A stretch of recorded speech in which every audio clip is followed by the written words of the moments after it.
ہم بستری سے پہلے ان 7 باتوں کا خیال رکھنا ضروری ہے۔ ہم بستری کتنے دنوں کے بعد کرنی چاہیے؟ جو لوگ ہر روز ہم بستری کرتے ہیں وہ کون سی بیماریوں میں مبتلا ہو جاتے ہیں؟ نبی کریم صلی اللہ علیہ وسلم نے فرمایا، جو شخص حیض والی عورت سے مباشرت کرتا ہے اس کو اللہ تعالی بسم اللہ الرحمن الرحیم السلام علیکم ورحمۃ اللہ۔ میٹھے میٹھے اسلامی بھائیوں، الحمدللہ عز وجل اسلام ایک ایسا کامل اور اکمل دین ہے جس نے انسان کی ہر شعبے میں رہنمائی فرمائی ہے۔ اللہ تعالی نے دنیا میں بہت سی جاندار مخلوقات پیدا فرمائیں، ان میں سے کسی کو نر اور کسی کو مادہ بنایا اور ان میں فطری خواہشات بھی رکھی۔ انسان بھی اللہ تعالی کی مخلوقات میں سے ایک مخلوق ہے،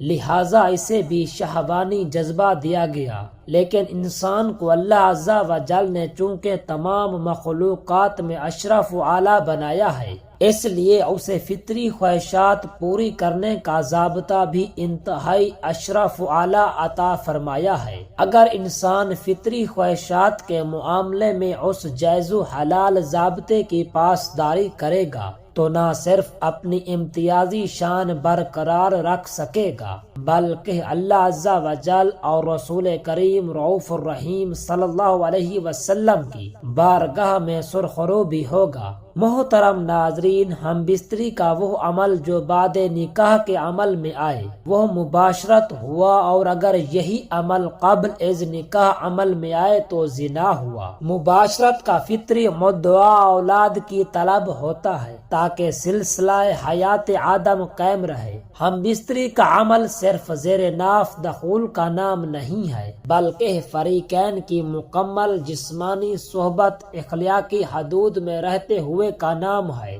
بہرکیف کہنا یہ کہ عورت میں شہوانی جوش پیدا کیے بغیر ہم بستری کا عمل عورت کے لیے زہر قاتل ہے اور مرد کے حق میں بغاوت کا پیش خیمہ ہوتا ہے۔ اس لیے ہمارا مشورہ ہے کہ فعل مباشرت سے قبل کم از کم 30 منٹ بوسوں کی نار اور جسمانی نشیب و فراز کو مخصوص انداز میں تحریک دینا از حد ضروری ہے تاکہ عورت میں جنسی ہیجان پیدا ہو جائے۔ جب یہ ہیجان اپنے درجہ کمال کو پہنچتا ہے تو عورت بھی اس فعل مباشرت میں گرم جوشی سے حصہ لیتی ہے۔ اس طرح مرد اور عورت کا با یک وقت انزال میں دونوں میں محبت و دوستی اور امانت پرستی کا جذبہ مضبوط کرتا ہے۔ یہ بات درست ہے کہ بہت کم شادی شدہ مرد رموز مباشرت سے آگاہ ہوتے ہیں۔ آج ہمارے معاشرے میں 90% میاں بیوی جھگڑے غیر متوازن ہم بستری کا نتیجہ ہوتے ہیں، اور یہ وہ کیفیت ہے جو فریقین کو گھن کی طرح چاٹ جاتی ہے۔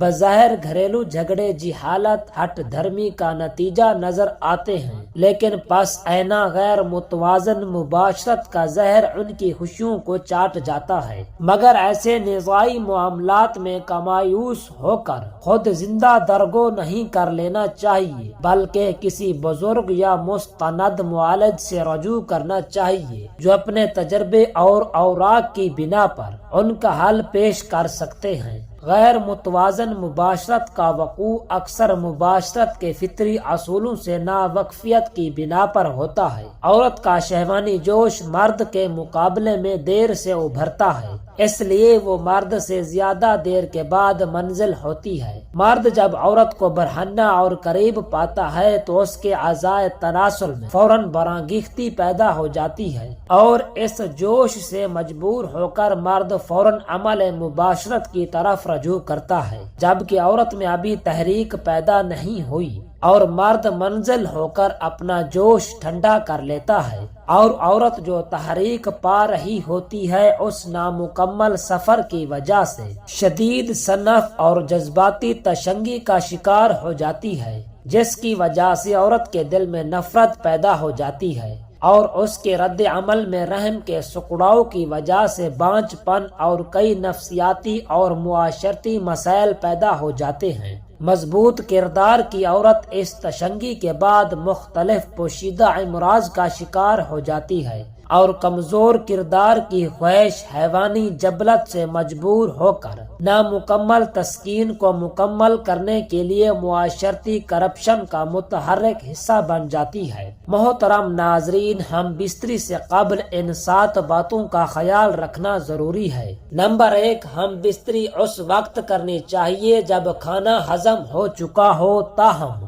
پیٹ بالکل خالی بھی نہیں ہونا چاہیے، کیونکہ اس سے حرارت عزیزی اور روح زیادہ تحلیل ہو جاتی ہے اور اعضائے رئیسہ سخت کمزور ہو جاتے ہیں۔ نمبر 2، پیشاب وغیرہ کی حاجت ہو اس سے فارغ ہو لینا چاہیے، کیونکہ شدید پیشاب کی حالت میں صحبت کرنے سے مثانہ اور پیشاب کی نالی کے امراض پیدا ہو جاتے ہیں۔ نمبر 3، پخانہ کی حاجت کے وقت جماع کرنے سے بواسیر وغیرہ کے امراض لاحق ہو جاتے ہیں۔ نمبر 4، بھرے پیٹ کی حالت میں صحبت کرنے سے اول تو انزال جلد ہو جاتا ہے، دوسرا ضعف معدہ و ورم جگر اور پیٹ کے امراض پیدا ہو جاتے ہیں۔ نمبر 5، سخت گرمی اور سخت سردی میں ہم بستری سے پرہیز کرنا چاہیے، کیونکہ دونوں حالتوں میں انسان کسی نہ کسی عارضے میں مبتلا ہو سکتا ہے۔ جس کمرے میں مباشرت کی جائے اس کا درجہ حرارت خوشگوار ہونا چاہیے۔ سردیوں میں کمرے کو گرم رکھنے اور گرمیوں میں ٹھنڈا رکھنے کا انتظام ہونا چاہیے۔ نمبر 6، جس دن مباشرت کرنے کا خیال ہو اس دن مرد کو چاہیے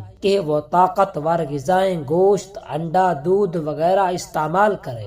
اس دن غسل کر کے خوشبو بھی استعمال کرے۔ شام کو پیٹ بھر کر کھانا نہ کھائے اور کھانے کے تقریباً 3 گھنٹے بعد مباشرت کرے۔ نمبر 7، نیز مباشرت مکمل آزادی اور بے فکری کے ماحول میں کرنی چاہیے، جب تک مباشرت کی حقیقی خواہش نہ ہو اور عضو میں مکمل انتشار اور سختی نہ ہو۔ مباشرت سے پرہیز کرنا چاہیے۔ تو ناظرین، اسلام حیض اور نفاس کی حالت میں مباشرت کرنے سے منع کرتا ہے۔ قرآن مجید میں اس کے بارے میں یوں بیان کرتے ہوئے فرمایا گیا ہے، تو حیض کے دنوں میں عورتوں سے الگ رہو، ان کے پاس نہ آؤ یہاں تک کہ وہ پاک ہو جائیں، تو جب وہ خوب ستھری ہو جائیں تو ان کے پاس اس طریقے سے آؤ جیسا کہ اللہ عز و جل نے تم کو حکم دیا ہے۔ بے شک اللہ عز و جل توبہ کرنے والوں سے محبت کرتا ہے اور بڑھ کر صفائی ستھرائی اختیار کرنے والوں سے محبت رکھتا ہے۔ معلوم ہوا کہ عورت مہینے میں کچھ دن حیض سے ہوتی ہے۔ قرآن مجید نے اس کو بیماری اور گندگی قرار دیا ہے اور مردوں کو عورتوں سے دور رہنے کا حکم دیا ہے۔ حیض کی حالت میں شوہر اپنی بیوی سے خاص جنسی تعلق، مباشرت و مجامعت کے علاوہ ہر طرح فائدہ اٹھا سکتا ہے اور جنسی تسکین حاصل کر سکتا ہے۔ اس کے ساتھ کھا پی سکتا ہے اور ایک بستر پر لیٹ سکتا ہے۔ اس میں کسی کا اختلاف نہیں۔ خاوند اور بیوی زندگی کے 2 پہیے ہیں۔ اگر یہ پہیے برابر ہوں تو زندگی کی گاڑی سیدھی چلتی ہوئی جنت میں پہنچ جاتی ہے۔ اگر یہ دونوں زندگی کے پہیے برابر نہ ہوں تو زندگی اجیرن بن جاتی ہے اور یہ گاڑی سیدھی نہیں چل سکتی بلکہ ٹوٹ پھوٹ کا شکار ہو جاتی ہے۔ بہرحال جن خوش نصیبوں نے برابری کا معیار اپنایا اور ایک دوسرے کے حقوق کا خیال رکھا، وہ کامیاب و کامران ہوئے اور ان کی زندگی کی گاڑی رواں دواں فردوس اعلیٰ میں جا پہنچی۔ دعا ہے کہ اللہ تعالی ہم سب کو غلط کام سے بچنے کی توفیق عطا فرمائے اور ہمیں اپنی بیوی کے ساتھ خوش اخلاقی سے رہنے کی طاقت عطا فرمائے۔ آمین ثم آمین۔